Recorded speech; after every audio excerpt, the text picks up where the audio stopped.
Today we have a very famous professor, Qingguo from China, and we'll hear his valuable insights about North Korean matters.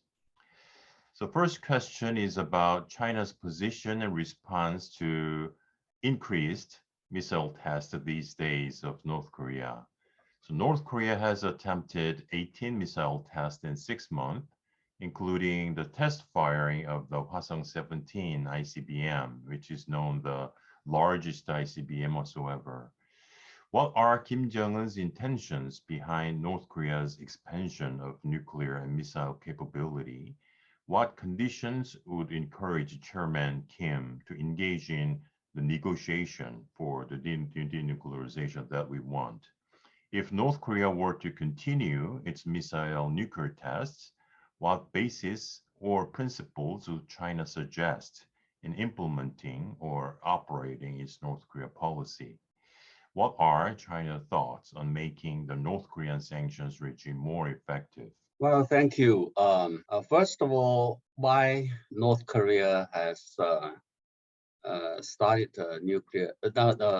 missile testing and with such high level of frequency. I think it shows that North Korea has been frustrated with the high level of sanctions against North Korea that have remained for a long time before it decided to resume missile tests again. So I think nobody knows what's on his mind when he made the decision. Right.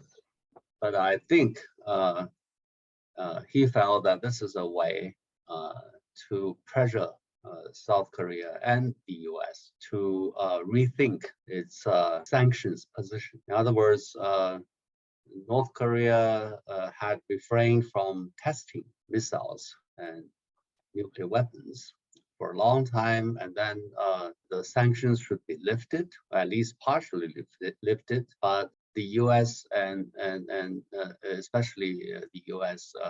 Had refused to do it. As a result, I think North Korea believes that this is the only way to send the message to the U.S. and its allies. This is the wrong way to go. As to what should be done, I think the Chinese government believes that Chinese government does not like escalation of tension in the peninsula. The Chinese government does not support North Korea nuclearization.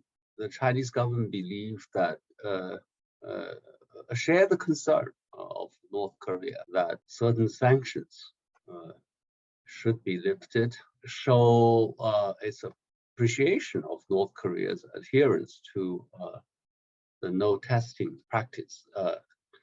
So China believes that the US and South Korea and others should talk to North Korea to find a way to reduce tension.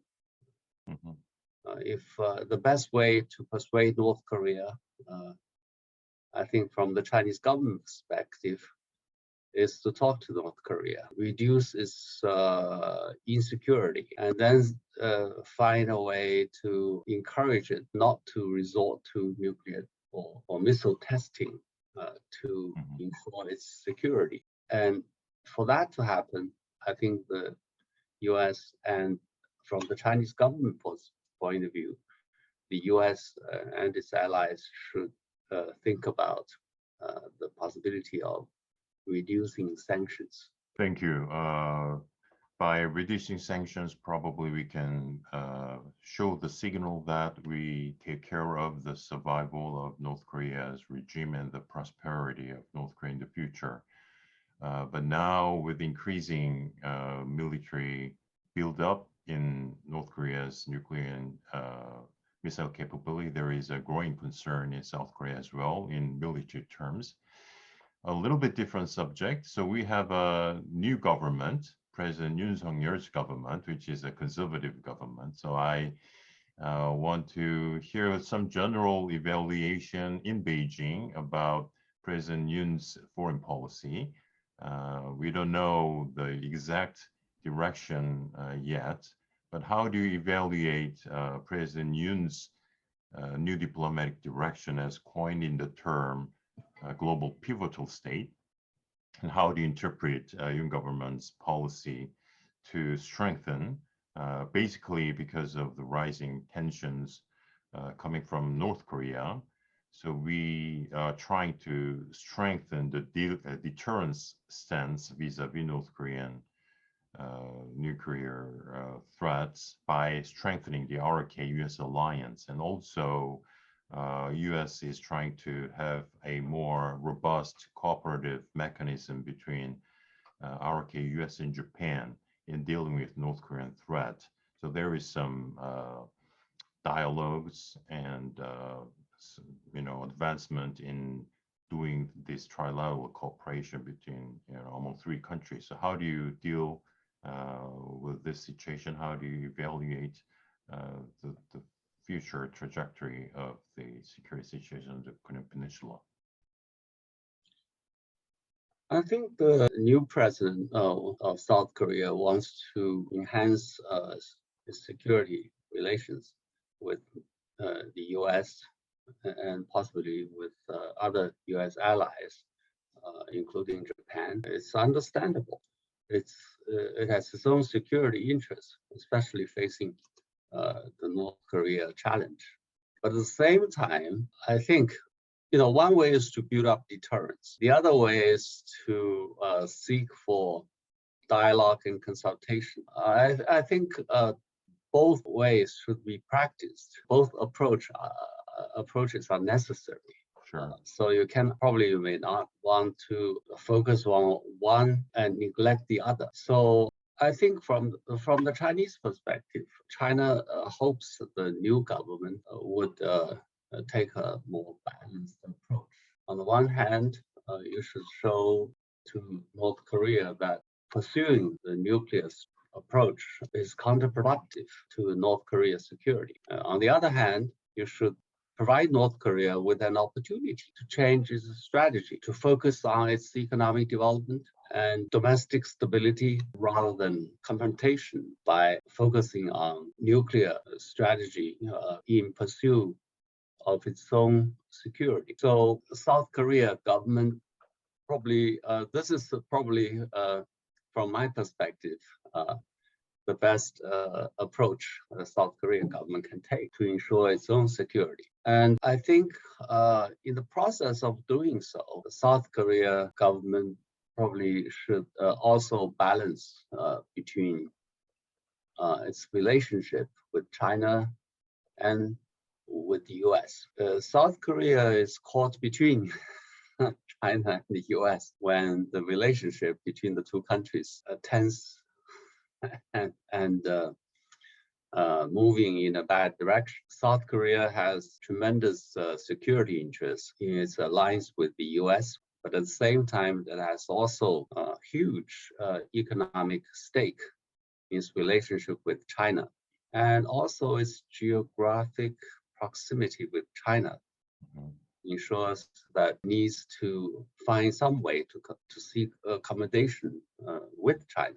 So South Korea probably does not have much of an alternative to taking a more balanced approach and taking a neutral position as much as possible in the conflict between China and the U.S. I think probably this is the best strategy for South Korea to ensure its own interests. Thank you very much. Very insightful.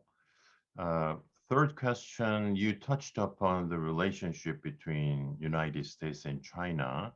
So after a series of missile or even nuclear tests, we think there is a slim chance of resuming the negotiation for denuclearization. And for that to succeed, I think the cooperation between United States and China is very much essential. And we welcome any comment between two countries that they will include a North Korean problem in the category so-called cooperation. But we see some deteriorating relations between these two great powers, and I wonder if two countries are still willing to cooperate on this issue, denuclearization of North Korea.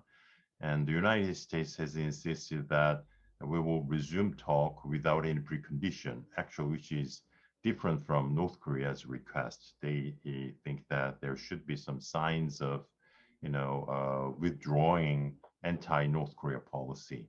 So there is actually the conflict for the preconditions for resuming the talk between United States and North Korea. So all this, against this all backdrop, I guess probably Beijing has some thoughts about how to pursue the cooperation with the United States or not, or Beijing's suggestions to United States. How can United States can do their best to resume the negotiation for denuclearization? Yeah, I think this is the worst time for people to expect China-U.S. cooperation on anything. I think the relationship, for various reasons, has developed to such an extent that neither side has any interest in cooperation. The Biden administration has tried to define the relationship as a mixture of competition, confrontation, and cooperation. But since it came to office until present, all we can see is competition and confrontation. So China has been quite frustrated and has responded quite forcefully. And of course, the Biden administration becomes even more frustrated.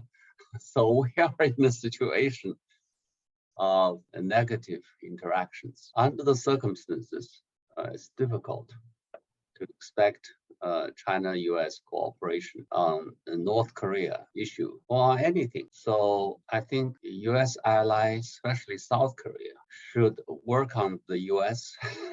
to persuade it to take a more pragmatic approach on China and make the North Korea nuclear issue as an area for cooperation rather than competition or confrontation. I don't know how to do that, but I've been telling my American counterparts, friends, that the U.S. should rethink its policy of confrontation with China. It will not get the U.S. anywhere. It will hurt China and also hurt the U.S. in the long run. But whether the Biden administration would listen or not, that's the issue. That's another question.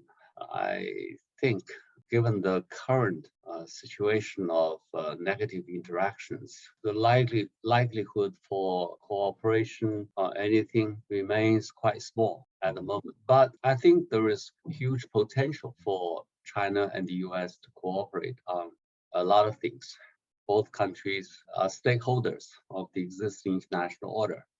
They have a lot of vested interest in cooperation for their own respective interests, rather than, just for others. But for that realization, it will take time. I think both sides are in an emotional phase, and it's very difficult for anyone to make them realize that this is not the right way to go. But recently, we do see some signs of moderation of the relationship. The high-level officials are meeting. Defense ministers met during the Shangri-La dialogue, and Mr. Yang Jiechi and Sullivan met for a long time. And also, according to the news stories, President Biden and President Xi are going to talk to each other over the phone. So these may be signs for at least moderation of the relationship. But I think as long as they talk to each other, and they have to find that the relationship is so important to each other, and then we have a lot of shared interests, including on the North Korea nuclear issue. But whether that will happen also depends on domestic politics of both countries. Neither side, until now, feel impossible to show any sign of softness. Whether we'll find a time when they can afford to be soft on each other, that remains to be seen. The U.S. would have the midterm election very soon. and China is going to have the 20th Party Congress. So both have to remain principled dealing with each other. Okay, you gave us a very comprehensive and also very frank evaluation of what's happening between the United States and China, and also very good suggestions about how South Korean government should approach the North Korean nuclear problem. And I also really hope that U.S. and China will think North Korean nuclear problem as as you said, a common interest, and try to find a way for more cooperation. So on a little bit pessimistic note in the short term, but with some long-term more optimistic note, I think you gave us a very good prospect and evaluations about North Korean nuclear problem and also what's happening in East Asia. Thank you very much, Professor Jia. We hope that we can have you again in the future. Thank you very much. Thank you. It's a great pleasure.